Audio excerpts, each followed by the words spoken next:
semuanya, perkenalkan kami dari kelompok 4 ingin mempresentasikan hasil dari diskusi kami mengenai konstitusi dan tata perundang-undangan.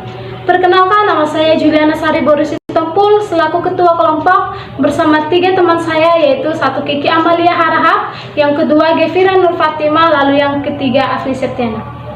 Baiklah, mari kita simak video ini dengan baik. Oke, baik, yang pertama itu kita harus mengetahui apa yang dimaksud dengan konstitusi. Konstitusi di dalam arti sempit ialah hanya mengandung norma-norma hukum yang membatasi kekuasaan yang ada di dalam suatu negara. Sedangkan konstitusi di dalam arti luas adalah keseluruhan dari ketentuan-ketentuan dasar atau hukum dasar, baik yang tertulis ataupun yang tidak tertulis, maupun campuran. Keduanya tidak hanya sebagai aspek hukum, melainkan juga non-hukum. Dalam pengertian konstitusi, terdapat 2 kelompok ahli yang berpendapat bahwa konstitusi sama dengan undang-undang dasar, yang ada pula menganggap bahwa berpendapat konstitusi tidak sama dengan undang-undang dasar. Kedua kelompok ini yaitu A, kelompok pertama yang mempersamakan konstitusi dengan undang-undang dasar, diantaranya 1. G.J. Warhap, yang kedua ada Sri Somantri, lalu yang ketiga ada J.C.T. Simorangkir. Lalu yang ke B, kelompok yang berpendapat bahwa konstitusi tidak sama dengan undang-undang, Apeldoorn, lalu yang kedua M. Solly Lubis, lalu yang ketiga Muhammad Kusnardi dan Hamaila Ibrahim. Terlepas dari perbedaan pendapat mengenai pengertian konstitusi yang dipersamakan dengan undang-undang dasar, dapat menulis simpulkan bahwa pengertian konstitusi merujuk pada suatu asas atau kaidah hukum mengenai batasan kekuasaan dalam penyelenggaraan suatu negara, mekanisme pembagian tugas dan wewenang yang berkaitan pula dengan intervensi politik yang berlaku di suatu negara. Lalu yang kedua itu ada fungsi konstitusi, di mana fungsi konstitusi dan tujuan konstitusi mempunyai fungsi dan kedudukan yang sangat fundamental dalam kehidupan berbangsa dan bernegara. Komisi Konstitusi tentang perubahan Undang-Undang Dasar Negara Republik Indonesia tahun 1945 menyimpulkan bahwa kedudukan dan fungsi konstitusi adalah sebagai berikut. 1. Konstitusi berfungsi sebagai dokumen nasional yang mengandung perjanjian luhur berisi kesepakatan-kesepakatan tentang politik, hukum, pendidikan, kebudayaan, ekonomi, kesejahteraan, dan aspek fundamental yang menjadi tujuan negara. Lalu yang kedua, konstitusi sebagai piagam kelahiran negara baru. Lalu yang ketiga, konstitusi sebagai sumber hukum tertinggi. Keempat, konstitusi sebagai identitas nasional dan lambang persatuan. Konstitusi menjadi suatu sarana untuk memperlihatkan berbagai nilai dan norma suatu bangsa dan negara. Lalu yang kelima, konstitusi sebagai alat untuk membatasi suatu kekuasaan. Konstitusi dapat berfungsi untuk membatasi kekuasaan, mengandalkan perkembangan dan situasi politik yang selalu berubah, serta berupaya untuk menghindarkan adanya penyalahgunaan kekuasaan. Lalu yang terakhir, yang keenam, konstitusi sebagai pelindung HAM dan kebebasan warga negara. Lalu selanjutnya, adapun tujuan dari konstitusi, terdapat 2 tujuan, yaitu yang pertama untuk memberikan pembatasan dan pengawasan terhadap kekuasaan politik. Lalu yang kedua untuk membebaskan kekuasaan dari kontrol mutlak para penguasa serta menetapkan batas-batas kekuasaan bagi penguasa. Baiklah, ada 3 tujuan pokok konstitusi. Menurut Sri Sumantri tahun 1992 dengan mengutip pendapat Steinberg mengatakan bahwa terdapat 3 materi muatan pokok dalam konstitusi, yaitu 1. Jaminan asasi manusia ataupun HAM. Lalu yang kedua, susunan ketatanegaraan yang bersifat mendasar. Lalu yang ketiga, ada pembagian dan pembatasan kekuasaan. Lalu selanjutnya, dalam paham konstitusi demokratis dijelaskan bahwa isi konstitusi meliputi 1. Anatomi kekuasaan atau kekuasaan politik tunduk pada hukum. Lalu yang kedua, jaminan dan perlindungan hak asasi manusia.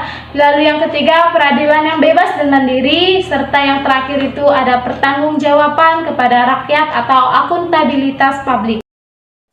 Kemudian ada sejarah perkembangan konstitusi. Konstitusi Romawi dimulai sebagai suatu perpaduan harmonis antara elemen-elemen monarki dan demokratis, dan berakhir sebagai aristokratis yang tidak bertanggung jawab. Walaupun dengan demikian, Tidak dapat dilupakan bahwa hal ini pasti sering terjadi seiring dengan perkembangan Kekaisaran Romawi yang wilayahnya sangat luas dan beraneka ragam suku bangsa dan kepentingan. Kekaisaran seperti ini menuntut adanya suatu instrumen kekuatan yang cepat dan efisien yang hanya dapat dipenuhi oleh suatu kedaulatan absolut di suatu tangan. Pengaruh abadi konstitusionalisme Romawi dapat dilihat: pertama, hukum Romawi. 1. Berpengaruh besar terhadap sejarah hukum Eropa konstitusional. Kedua, kecintaan bangsa Romawi akan ketentraman sangat kuat sehingga orang-orang di abad terobsesi dengan gagasan politik dunia untuk menghadapi kekuatan disintegrasi. Kemudian ada sejarah lahir dan perkembangan konstitusi di Indonesia. Undang-Undang Dasar tahun 1945 dirancang sejak tanggal 29 Mei tahun 1945 sampai 16 Juli tahun 1945 oleh Badan Penyelidik Usaha-Usaha Persiapan Kemerdekaan Indonesia atau disingkat sebagai BPUPKI atau dikenal dengan Dokuritsi Zumbi Kosakai, yang beranggotakan 62 orang dan diketuai oleh Mr. Rajiman Widyodiningrat. Tugas pokok badan ini adalah menyusun rancangan undang-undang dasar, namun dalam praktik persidangannya berjalan berkepanjangan, khususnya pada saat membahas dasar negara.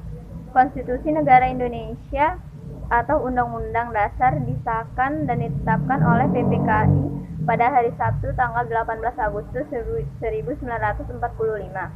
Sejak itu Indonesia telah menjadi suatu negara modern karena telah memiliki suatu sistem ketatanegaraan, yaitu Undang-Undang Dasar yang memuat tata kerja konstitusi modern. Istilah Undang-Undang Dasar tahun 1945 yang memakai angka 1945 di belakang sebagaimana dijelaskan oleh Dahlan dan kawan-kawan, yaitu pada awal bulan tahun 1959 ketika tanggal 19 Februari tahun 1959 ketika tanggal 19 Februari tahun 1959 Kabinet Karya mengambil kesimpulan dengan suara bulat mengenai pelaksanaan demokrasi terpimpin dalam rangka kembali ke Undang-Undang Dasar tahun 1945. Kemudian terdapat perjalanan sejarah konstitusi di Indonesia. Yang pertama, Undang-Undang Dasar tahun 1945 yang masa berlakunya sejak 18 Agustus tahun 1945 sampai 27 Desember tahun 1949. Yang kedua, Konstitusi Republik Indonesia Serikat atau lazim dikenal dengan sebutan Konstitusi RIS dengan masa berlakunya 27 Desember tahun 1949 sampai 17 Agustus 1950. Yang ketiga, Undang-Undang Dasar Sementara atau UUDS Republik Indonesia tahun 1950 yang masa berlakunya sejak 17 Agustus tahun 1950 sampai 5 Juli tahun 1959. Yang keempat, ada Undang-Undang Dasar tahun 1945 yang merupakan pemberlakuan kembali konstitusi pertama Indonesia dengan masa berlakunya sejak Dekret Presiden 5 Juli. Selanjutnya ada perubahan konstitusi. Ada 4 prosedur perubahan konstitusi baik dalam bentuk renewal, perubahan, dan amandemen. Yang pertama, sidang legislatif, ditetapkannya beberapa syarat, misalnya ditetapkannya okrum yang membicarakan tentang usul perubahan undang-undang dan anggota minimum badan legislatif dan yang menerimanya. Yang kedua, ada referendum, yaitu keputusan dengan cara menerima atau menolak usulan perubahan masing-masing.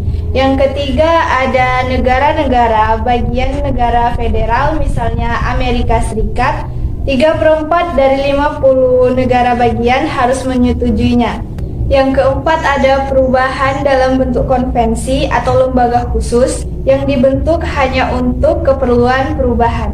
Sejak proklamasi 1945 telah menjadi perubahan Undang-Undang Dasar Negara Indonesia, yaitu yang pertama Undang-Undang Dasar 1945 dari tanggal 18 Agustus 1945 sampai 27 Desember 1949. Yang kedua ada Konstitusi Republik Indonesia Serikat dari tanggal 27 Desember 1949 sampai dengan tanggal 17 Agustus 1950. Kemudian ada Undang-Undang Dasar Sementara Republik Indonesia pada tanggal 17 Agustus 1950 sampai dengan tanggal 5 Juli 1959. Yang keempat ada Undang-Undang Dasar 1945 dari tanggal 5 Juli 1959 sampai tanggal 19 Oktober 19 tahun 99. Yang kelima ada Undang-Undang Dasar 1945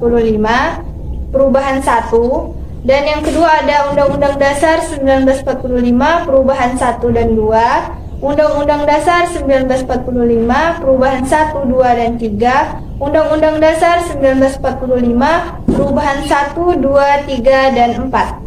Selanjutnya ada konstitusi sebagai peranti kehidupan kenegaraan yang demokratis. Secara umum, konstitusi juga dapat dikatakan demokrasi dan memiliki prinsip-prinsip dasar yang demokrasi. Yang pertama, warga negara ditetapkan sebagai sumber utama dalam kedaulatan. Yang kedua, mayoritas berkuasa dan terjaminnya hak minoritas. Yang ketiga, adanya terjaminnya hak-hak individu, warga negara, dan penduduk negara. Dan yang keempat, adanya pembatasan pemerintahan. Yang kelima, adanya jaminan terhadap keutuhan negara nasional dan integritas wilayah. Yang keenam, adanya jaminan keterlibatan rakyat dalam proses bernegara melalui pemilihan umum yang bebas. Yang ketujuh, adanya jaminan berlakunya hukum dan keadilan melalui peradilan yang independen. Kemudian yang kedelapan, adanya pembatasan dan pemisahan kekuasaan negara yang meliputi pemisahan wewenang kekuasaan negara berdasarkan trias politikal dan kontrol keseimbangan lembaga-lembaga pemerintahan. Selanjutnya, lembaga kenegaraan setelah amandemen Undang-Undang Dasar 1945. Terdapat 5 unsur penting yang telah disepakati. Yang pertama, tidak melakukan perubahan atas pembukaan Undang-Undang Dasar 1945, meliputi sistematika, aspek kesejaraan, dan orisinalitasnya.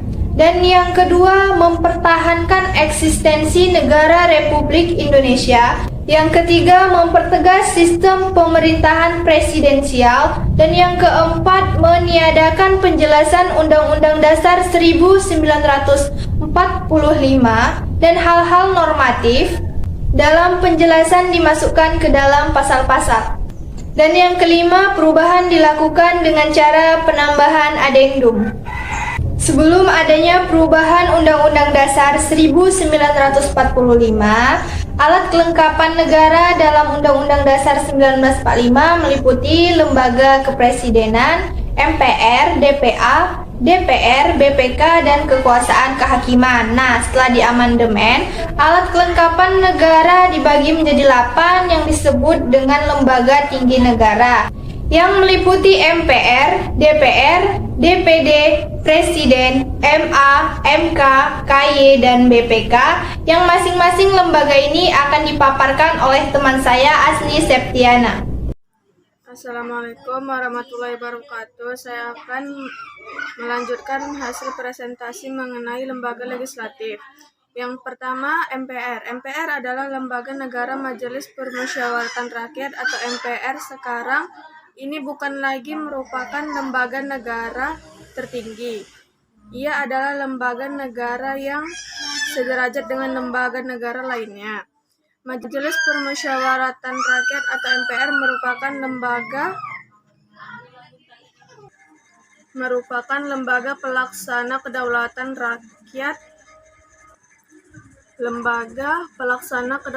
rakyat. Oleh karena anggota Majelis Permusyawaratan Rakyat atau MPR adalah para wakil rakyat yang berasal dari pemilihan umum. MPR bukan pelaksana sepenuhnya kedaulatan rakyat sebagaimana tergantung dalam pasal 1 ayat 2 UUD 1945 perubahan ketiga, bahwa kedaulatan berada di tangan rakyat dan dilaksanakan menurut undang-undang, ketentuan mengenai MPR tentang dan pasal 2 ayat 1-2. Majelis Permusyawaratan Rakyat terdiri atas anggota Dewan Perwakilan Rakyat dan anggota Dewan Perwakilan Daerah yang dipilih melalui pemilihan umum dan diatur lebih lanjut dengan Undang-Undang MPR mempunyai tugas dan wewenang, yaitu 1. Mengubah dan menetapkan Undang-Undang Dasar. Yang kedua, melantik Presiden dan Wakil Presiden. Yang ketiga, memutuskan usul DPR berdasarkan putusan Mahkamah Konstitusi. Yang keempat, melantik Wakil Presiden menjadi Presiden apabila Presiden mengangkat, diberhentikan atau tidak dapat melaksanakan kewajibannya dalam masa jabatannya. Yang kelima, memilih Wakil Presiden dari 2 calon yang diajukan Presiden apabila terjadi kekosongan jabatan Wakil Presiden dalam masa jabatannya selambat-lambatnya dalam waktu 40 hari. Yang keenam, memilih Presiden dan Wakil Presiden apabila keduanya berhenti secara bersamaan. Sekian presentasi saya. Assalamualaikum warahmatullahi wabarakatuh. Baiklah, adapun kesimpulan yang dapat kita ambil dari presentasi saat ini ialah konstitusi dapat dikatakan sebagai kumpulan asas maupun prinsip-prinsip yang mengatur kekuasaan lembaga penyelenggara negara, baik beserta mekanisme hubungan antar penyelenggara negara dan warga negara. Tujuan konstitusi adalah untuk membatasi kewenangan-kewenangan pemerintah, menjamin hak-hak rakyat yang diperintah, dan menetapkan pelaksanaan kekuasaan yang berdaulat. Sedangkan fungsi konstitusi adalah sebagai dokumen untuk membentuk sistem politik dan sistem hukum negaranya. Implementasi dari konstitusi yang berlaku di Indonesia ditujukan untuk menjamin keberlangsungan kehidupan berbangsa dan bernegara yang adil dan makmur. Pentingnya segenap warga negara untuk mengetahui konstitusi dan tata perundang-undangan Indonesia agar dapat menjadi bagian dari wawasan kebangsaan yang membentuk kepribadian masyarakat yang taat peraturan maupun berpartisipasi secara langsung maupun tidak langsung terhadap keberlangsungan kehidupan berbangsa dan bernegara. Konstitusi yang ideal bagi Indonesia adalah konstitusi yang demokratis, yang mengandung prinsip-prinsip menempatkan warga negara sebagai sumber utama kedaulatan. Baiklah, sekian presentasi dari kelompok kami. Jika ada teman-teman yang ingin memberikan pertanyaan, pendapat, saran, maupun kritik yang dapat membangun kami untuk kedepannya dalam membuat presentasi, kami persilakan. Terima kasih.